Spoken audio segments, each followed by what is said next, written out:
Wait a minute. What does any of this have to do with who the killer is? I'm getting to that, player.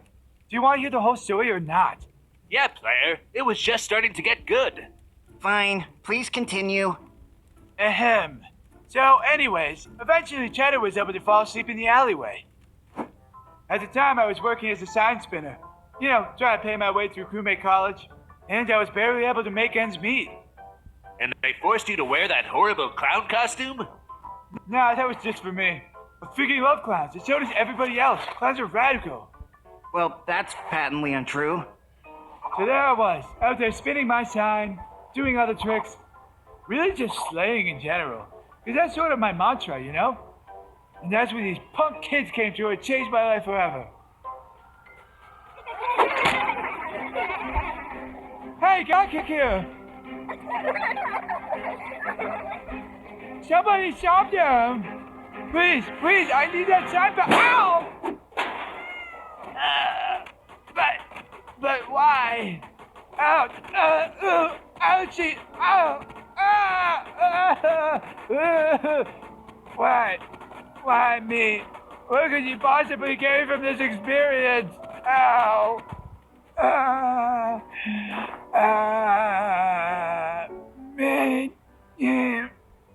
Mr. Cheese.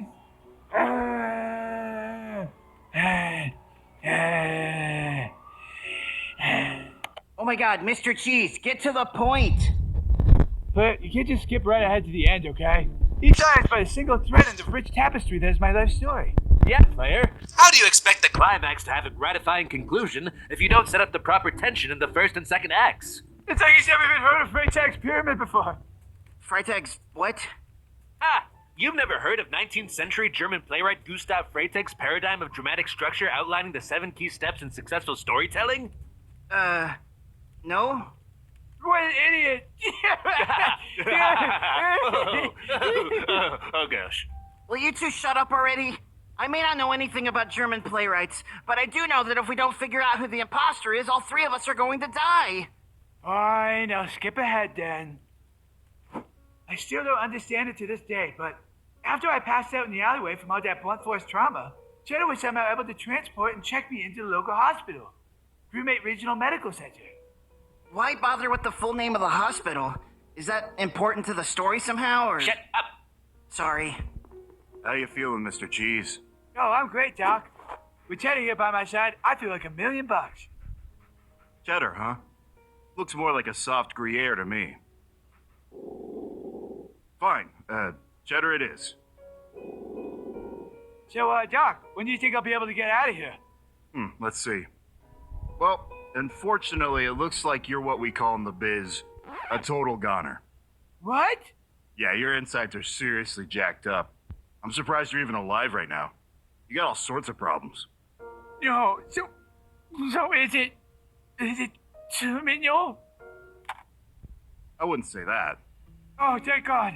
So there's still a chance I could make it. No, you're a goner. I just would never say to someone that they're terminal. It's such a bummer. I like to be the cool, fun doctor that gives out good news and lollipops. I see. So how long do I have to live? Well, let's look at the chart again. Oh my God. You are not going to believe this, but I grabbed the wrong chart. You're totally fine. Wow, I really biffed that one. Brain fart alert. What a relief. Yeah, you're free to go. You're in great health. It's some guy named Mr. Mean Cook that only has a few hours left to live. Mamma mia! Wait, pause! The fire's gone out. Let me grab the gasoline. Wait, have you been burning all our fuel this whole time? Yeah? I needed that for one of my tasks. Well, sorry, Mr. Taskman. How else was I supposed to make my famous white chocolate s'mores? You want one? Oh, s'mores me up, baby. No, I don't want any snacks. I want to win this game. You said you knew who the imposter was, so just get on with it. Fine.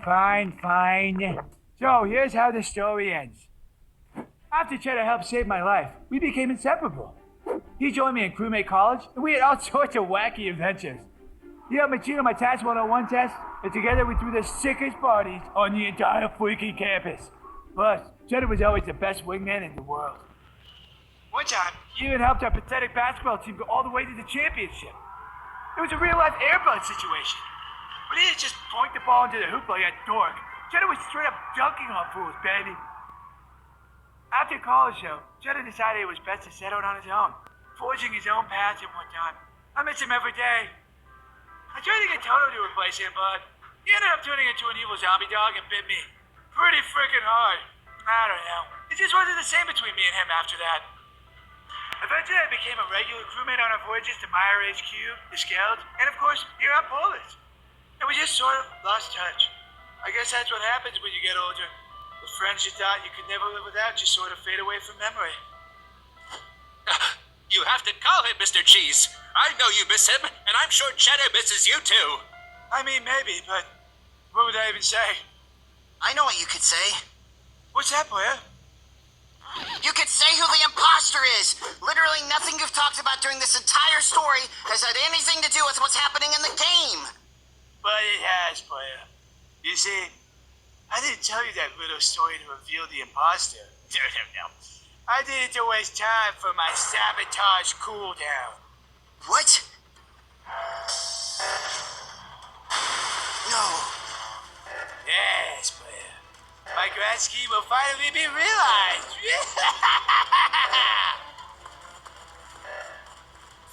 The doors won't budge, Blair. That's because you keep flipping all the same switches as me. You poor pathetic fools. Time is running out.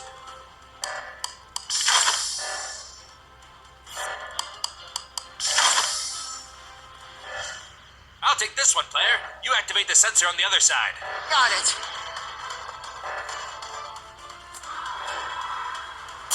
Almost there. I'm gonna make it. Good boy, Cheddar. How could you do this? You monster. I'm not a monster. I'm just a cheesy boy with a cheesy dog, baby.